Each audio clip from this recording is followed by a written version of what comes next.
Hello guys, this is Paul McWhorter from TopTechBoy.com, and what I'd like to do in this video is I would like to get feedback from you guys as far as where we should go next on this channel, what things you guys would like to see next. And right now, you know, we're in this series on learning Fusion 360, and I think we just published lesson number 13 there.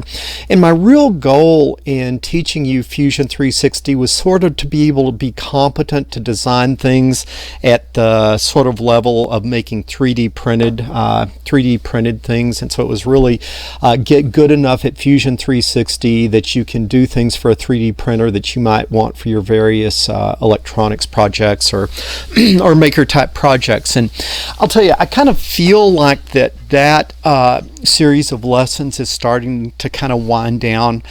You're not going to be designing Indy cars or V8 engines, but the things that you would want to do for a 3D printer, I think we're sort of getting those design skills that you would need to pretty much do that type of thing. So we're going to have to start thinking about where we want to go next. A little bit of history. Where we started in this whole channel was with the Arduino, okay? And the Arduino is really a very, very nice microcontroller. And the neat thing about it is you can come in and just be any guy off the street and you can learn to program this Arduino. And that's what we did. We had a whole series of lessons on the Arduino, and a lot of people, that's been my most popular series, a lot of people have learned microprocessor, microcontroller programming on my series of lessons on the Arduino. Okay, you reach the point with the Arduino, though, you finally reach the point that it just doesn't have enough horsepower for more complicated projects. And so because of that, we then went to the Raspberry Pi. Okay, the Raspberry Pi is more of a full power microcomputer. You can do just about anything on this that you could do in Microsoft Windows, and so that really takes things to the next to the next level. What we found is that in some cases where you want to do like embedded projects, the Raspberry Pi is a little big. So then we did a series of lessons on the Raspberry Pi Zero, which is like a very small version of the Raspberry Pi. And this is an example of a project that I've done in Raspberry Pi Zero. I haven't let me see if I can get out of your way here. Haven't actually made a series of lessons on this, but this is like how small can you make something that is autonomous, you know, that doesn't have any wires going to it. And this is what I came up with. This is actually a 9-axis inertial measurement device, and you can see on the back there you've got the back side of the Raspberry Pi Zero, and then here in the middle we have a LiPo battery.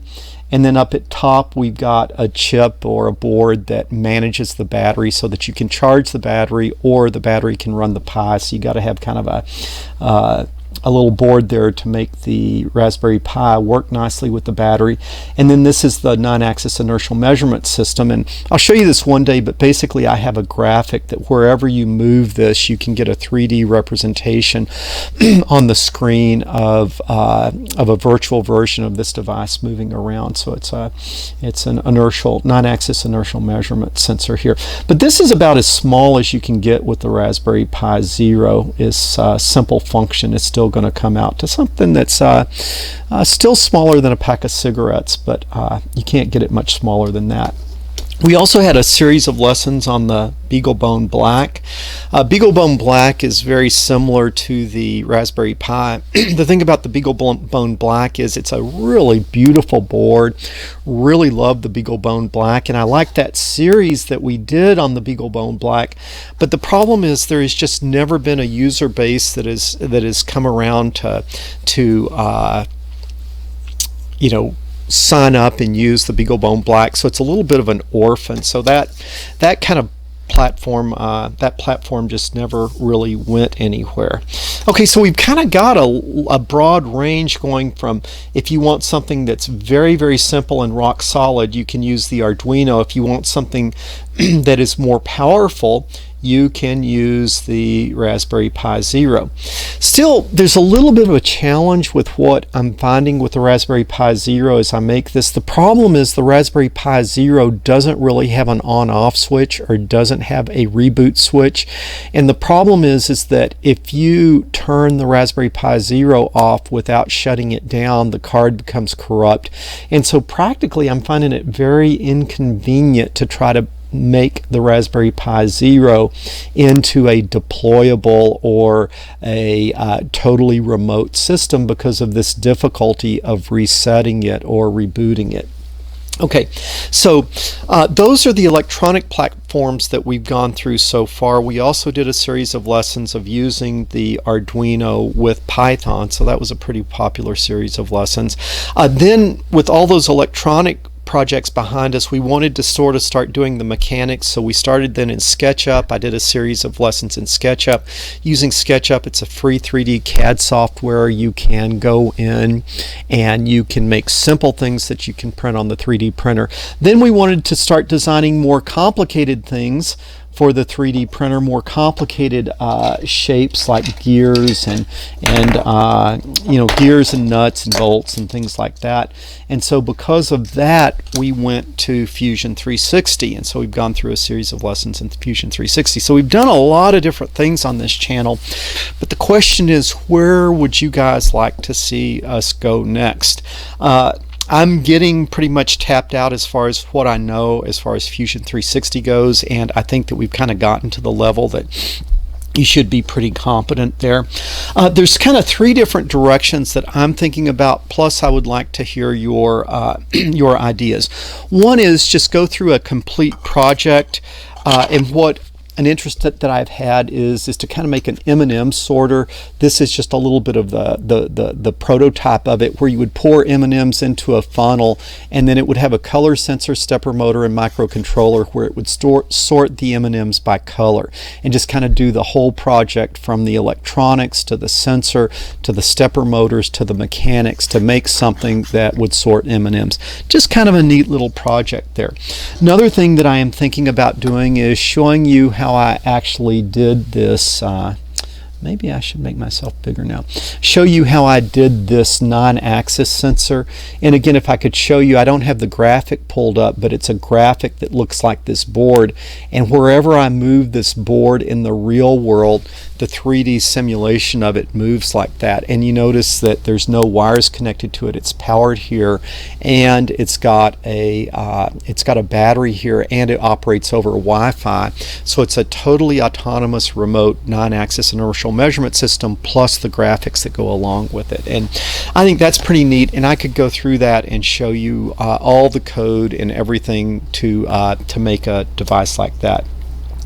The third thing that I am thinking of is basically for all this electronics work that we have done, I really don't think that we have a good platform with what I've done yet for IoT or Internet of Things. The Arduino is hard to really operate autonomously. You see that it's got these headers on it that you plug wires in. It's really good for making benchtop prototypes, little breadboard demonstrations, but to make something that you can really deploy, the Arduino isn't really easy to power and to incorporate into compact form factor things. I know you'll start telling me all the ways you've done it. It's just I'm not really convinced the Arduino is the right way to do that. It sort of runs out of steam.